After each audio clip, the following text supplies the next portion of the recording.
blacks really benefited more the first 100 years after slavery than we have in the last 50 years.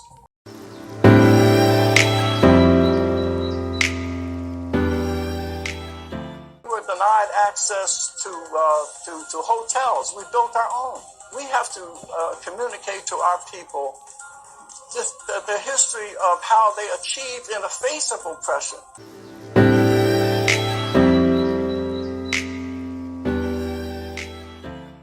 Hold on.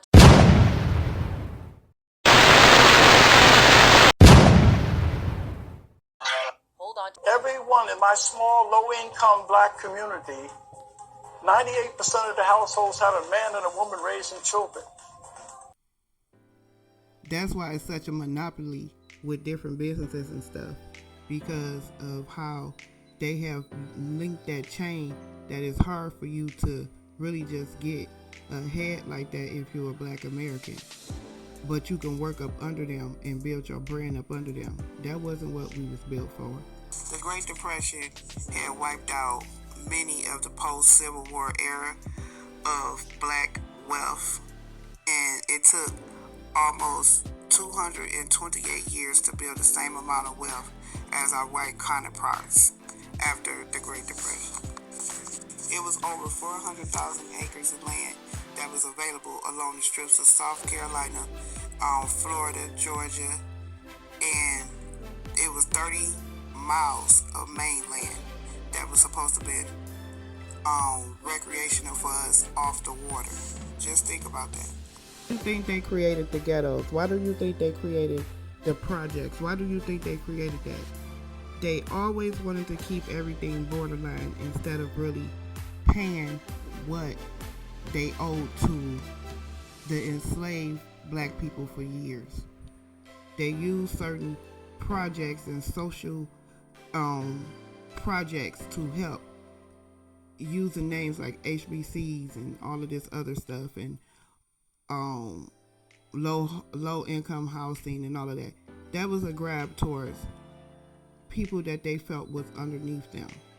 Reparations also would include a public and national apology for the cannabis industry, the financial payment, the social service benefit, and the land grants that was supposed to be given to the descendants of enslaved African Americans. Now, including this, they had something that was called a Negro Mart, and the Negro Mart was classified and seated on benches as goods and arranged on the shelves, and they were cooks, mechanics, farm hands, house girls, seamstresses, washwomen, barbers, and so on.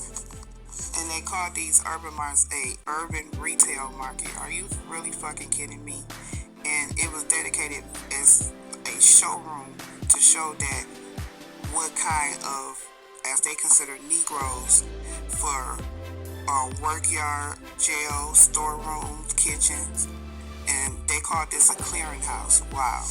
You have to remember that slavery involved kidnapping, stripping people of their language and their culture and heritage, and from their country, and their ancestors was stolen from them, and it was forged into signing certain documents. They had lack of documentation because they were basically kidnapped, and they had what was called non-existent documentations, and they tried to give a lot of black people birth certificates. Now, here's the irony to this story. Now, the Supreme Court in 1980 ordered for the federal government to pay 8 Indian tribes $122 million.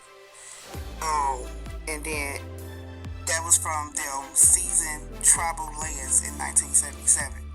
Then in 1988, Congress approved a payment for $1.2 billion to 60,000 Japanese American citizens who had been in prison in camps during World War II.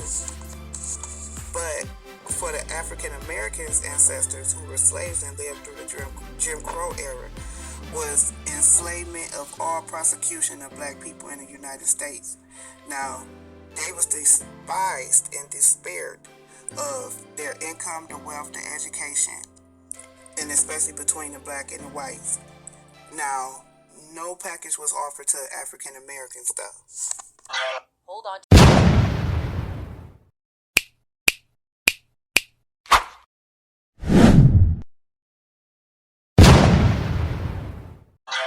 Hold on. You're talking about remedies. We've got to look beyond saying that every solution has to have a winner and a loser. That blacks can only benefit if whites lose. We have to be defined more than just victims of oppression. When whites were at their worst, blacks are at their best. Somebody told a lie one day. Hold on. The Great Depression had wiped out many of the post-Civil War era of black wealth, and it took almost 228 years to build the same amount of wealth as our white counterparts after, and the descendants of them that's living in the United States during slavery and the Jim Crow era were entitled to have some support from the reparations that was set up by a race-centered economic package for African Americans to help build generational wealth. Social service was supposed to be set up for the disparity for people's life expectancy, and it was supposed to also give Medicare and other old age programs to store discounts for elderly people, and African Americans was set to accept this also.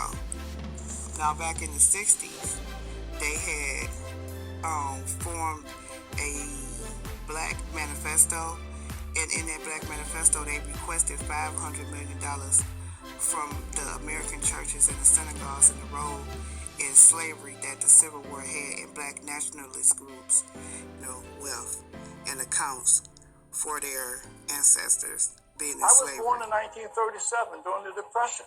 To slavery, it's much more complex than white people were the oppressors and black people were the victims. I mean, think about that for a second. Like the Black Panthers and the Black Muslims had demanded reparations. So this were the thing where the 40 acres and a mule come in, because they were supposed to set that along the sails of Florida, and they had settlement for, as they call Negro, in their communities and sections of different places that were supposed to be set aside for that. It was supposed to include a one-time check for monthly pensions and vouchers and help with medical insurance or college.